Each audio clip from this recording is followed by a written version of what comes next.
Have you noticed that when power goes to someone's head, the truth is usually the first victim? That is exactly what is happening with Donald Trump. Behind the scenes, allies and former staff are already talking about a command collapse. And the most frightening part? There are videos, photos, and reports showing just how far he was willing to go to feed his myth of being the savior of America. The scene is pure chaos, and everything was captured on camera.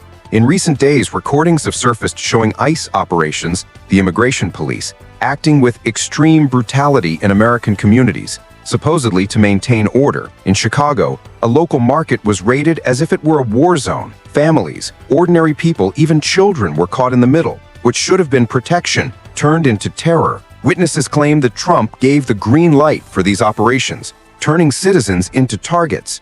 In Portland, the absurdity is even greater. Agents were caught dragging a woman in a wheelchair and pushing a blind man against a concrete wall. Everything documented. No warrant, no explanation. Anyone who tried to defend themselves was treated as an enemy of the state. The country that once prided itself on protecting freedom has become a stage for persecution worthy of a dictatorship. In South Buffalo, Chicago, citizens were kidnapped off the streets, dragged miles away, and released without justification. A good, hard-working man saw his life turned upside down by armed agents. Meanwhile, Trump remains impassive, using the public machinery as a tool of political terror.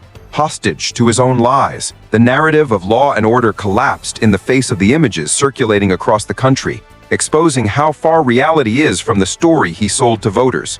What is most striking is the coldness with which these operations are conducted, as if human dignity were merely a disposable detail. Children, the elderly, the disabled, all exposed to the violence of a government that should be protecting them. And the question is clear: how long will the United States tolerate a leader who turns national security into a political spectacle and punishes the innocent to maintain his narrative of power?